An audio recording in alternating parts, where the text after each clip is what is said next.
almost any city, law enforcement officers are expected to do a wide variety of jobs, ranging from enforcing traffic laws, to dealing with suicidal persons, to handling domestic disturbances.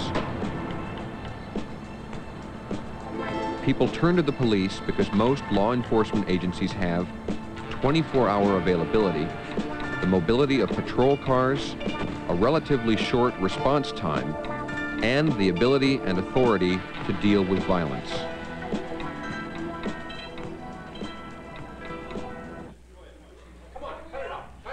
Domestic disturbances are one type of job that many police officers dislike. First, because they are dangerous, and second, because persons in domestic disturbances are unpredictable, often highly emotional or irrational, and hard to calm down. You have heard that in recent years, disturbance calls have resulted in an unusually high number of police officer injuries and fatalities. So, when responding to a domestic disturbance, your first consideration will be officer safety, and then getting the upset or emotional disputants calmed down. 344 is on a 69 Police fire emergency. My neighbors are fighting. How do you know they're fighting? They're shouting and throwing things. Are they in the house? Yes, they're in the house. What's their name? Paulson. They live at 1149 6th Avenue East. What's your name and address? Do they have to know who called? No, I won't tell anyone you phoned. It's Mrs. When the call Marianne is received, Smith. the dispatcher generally tries to get as much information as possible. If the call is hot or cold, how many people are involved, if a weapon is involved, who is complaining, an observer or one of the persons involved in the fight, and the complainant's name, state of mind, and a callback number. But all too often, as you know, minimal information is available. Can you tell me, do they know if you're calling? No, I don't think so. Okay. Okay, I'll send a squad and they'll talk to you. Can you tell me what color their house is? Yellow with a red door. Okay, and what color is your house? Greenish yellow. Go ahead. Greenish yellow? Okay, we'll send a squad. Bye now.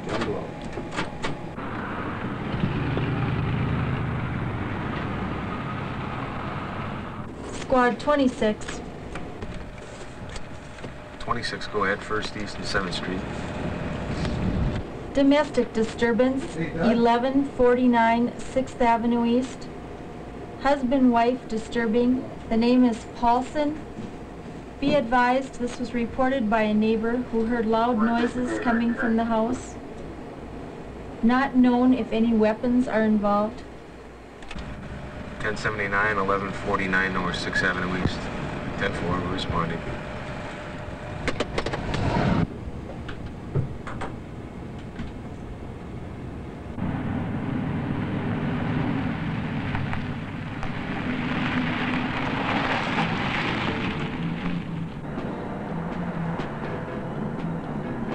The reason most guys don't like to go on them is that they're unpredictable. You never know what's going to happen when you get there.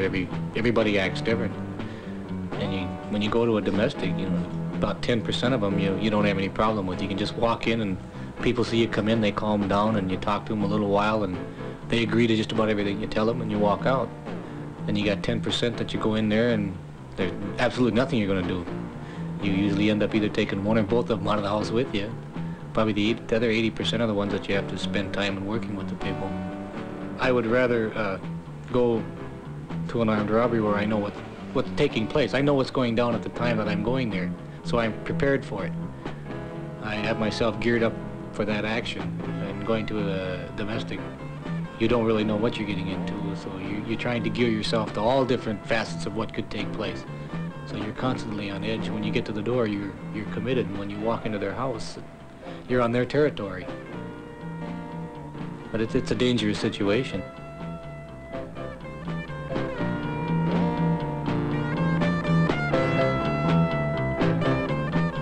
You'll probably want to avoid driving past the dispatched location. Park at least one house away and notify dispatch of your arrival. If you're working solo and can get a cover unit, wait for them to arrive.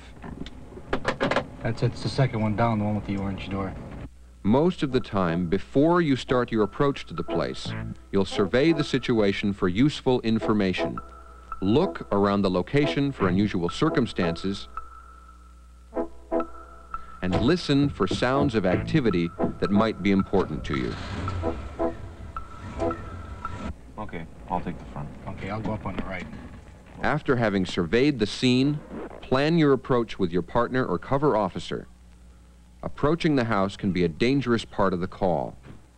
An old-timer once told me that, too. He said, when you go to these calls, especially domestic situations, and you don't get that sick feeling in your gut as you're walking up to the house, if your stomach doesn't tighten up a little bit, then you better get out of the job, because you're going to get it, or your partner's going to get it, or somebody's going to get hurt.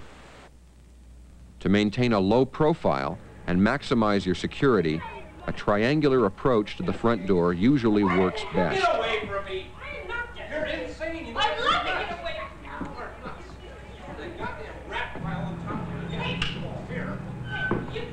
you! Before knocking at the front door, listen for a few seconds. From the sounds inside the place, you'll get an idea of how many people are involved and what potential there is for violence. Knock matter-of-factly and wait to have the door opened for you. You'll want to be safely at the side of the door when it is opened. You know that you are nuts. Look at that goddamn glass. You want me to be with Look at the glass. Look at that shit. Yeah, huh? well, I You know where you understand belong, it. So what? I wish I would have hit you right between the eyes. I'm not shutting up. Just watch it. Just one more goddamn time you do that, I'm gonna knock you on your ass. Real cool, yeah. Shut up! Don't let the I'm goddamn... not shutting Why up. don't you put it in the paper or something, huh? Just be quiet for a minute. Mr. Paul, What? can we talk to you for a minute? No, you cannot. What is this? You call the goddamn police? Come on in. Oh, Christ. Why don't you put it in the goddamn paper or something, I didn't huh? call him. Before you get too far inside, there is a lot of important information to look for. The location of the occupants in the room, those seen and those not immediately seen, the hands of the occupants, their emotions and their potential for violence, weapons and potential weapons throughout the room. There is a temptation, once the door is open, to enter immediately and get to the disputants.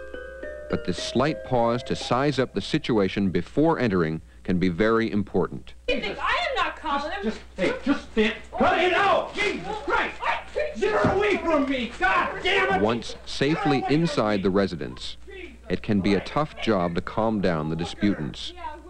Many officers have several ways of calming upset people.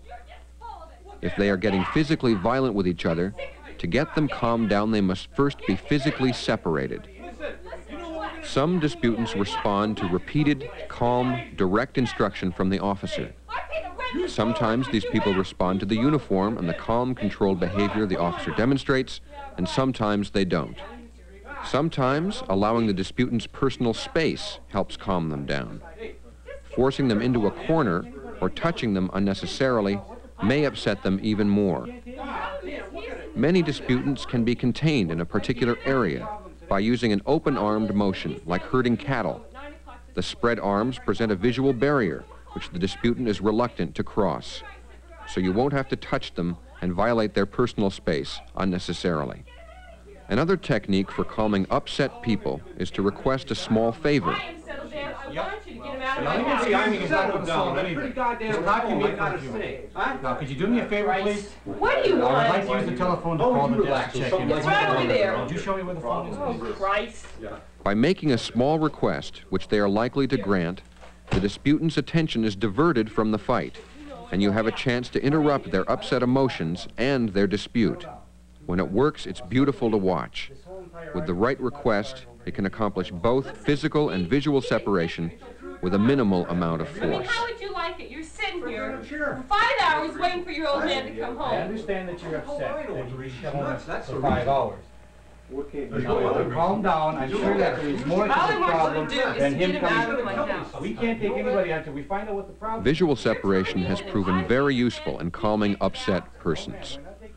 When visually separated, disputants cannot maintain visual hostilities. It is hard for two people to keep an argument going when they can't see each other.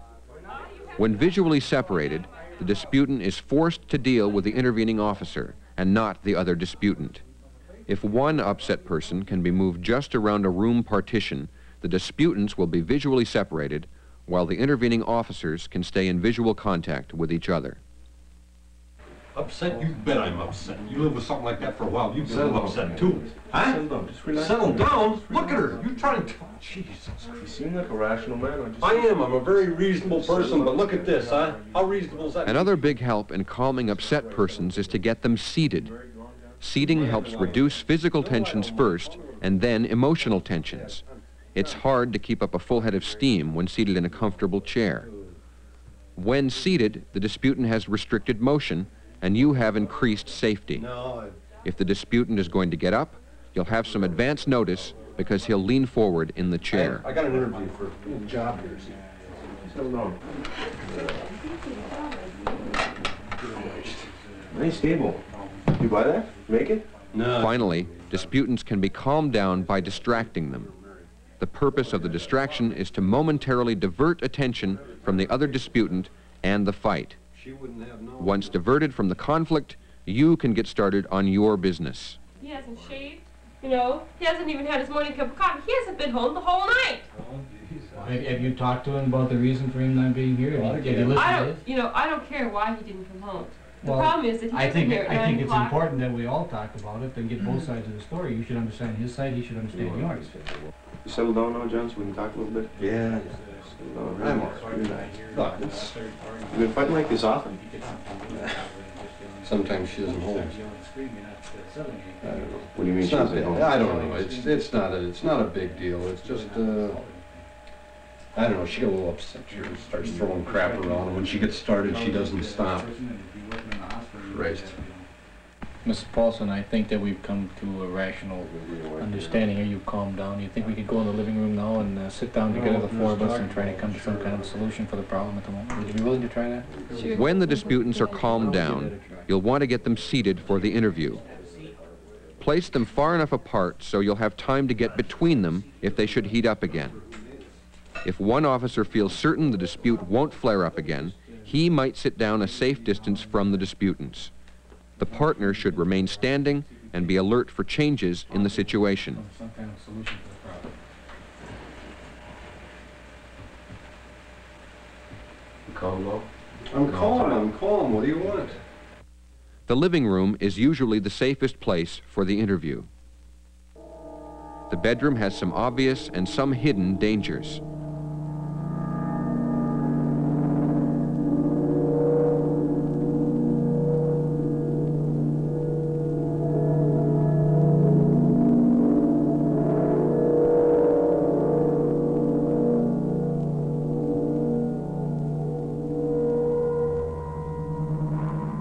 The bathroom has a variety of lethal dangers and a door that locks.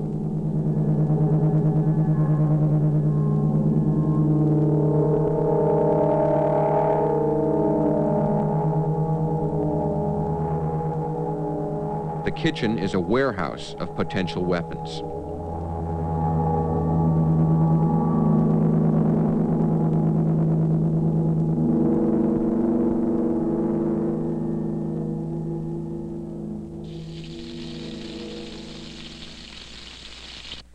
I think you two are settled down enough now so we could talk about this a little bit. You're our Judy, right? Can I call you Judy? Is that okay? What's the problem here?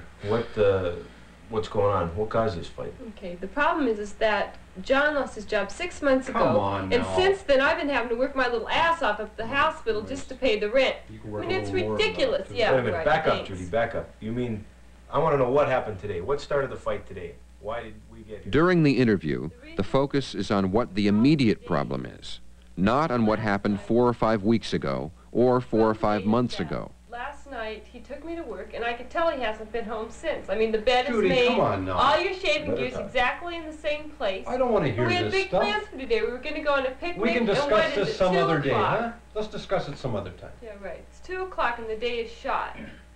Okay, well, what can we do to resolve the situation right now? Hey, I'm not leaving if that's what you've got in mind. I'm staying right here. I live here. It's The my frame of house. mind you're in now, you can't stay together now. So what are we going to do? So one of you want to leave? Well, I'm not leaving. I pay the rent. I've been here all day. John? You want me to leave? Possible solutions are identified for the immediate problem.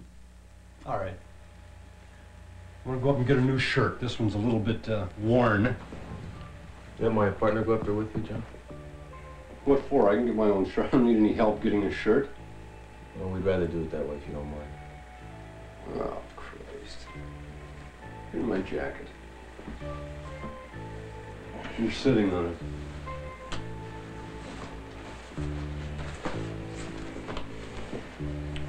I'll call you later. Why don't you call me in a couple hours?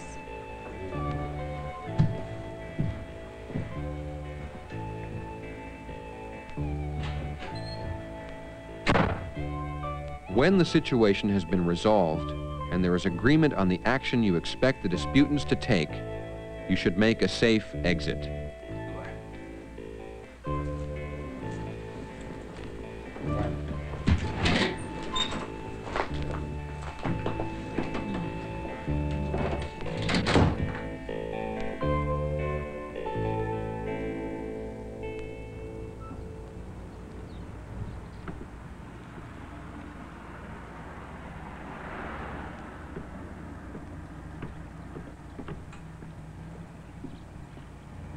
Before walking away from the house, stop a few seconds and listen, just in case there is trouble. While walking back to the car, keep an eye out for other possible safety threats.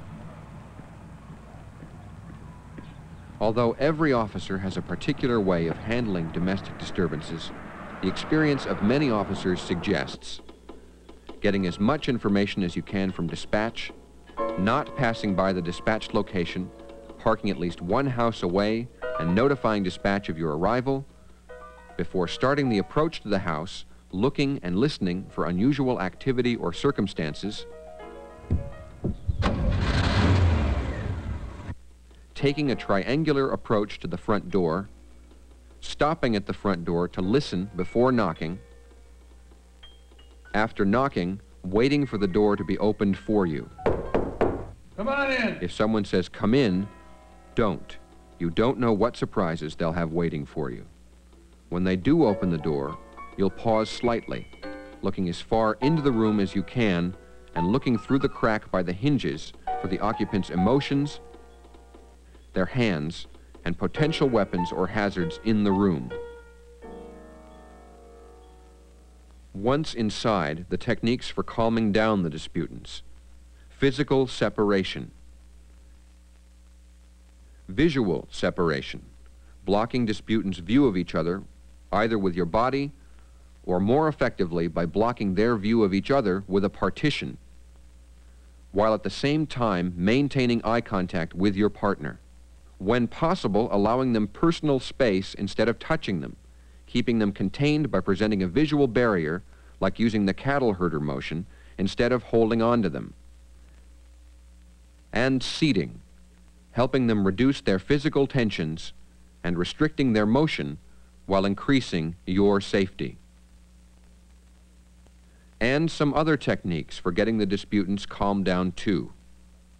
Calm, direct instruction. Show him how nuts you are. Why don't you just stay over here? Give him a little demonstration. Why don't you just settle down? Look at this shit. Distraction.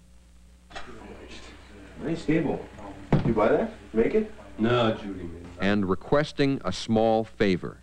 Could you do me a favor, What I want you please? to do is give him Could you do me a favor, everything please? else. I have to call him to check in at the desk. Show me where the telephone is.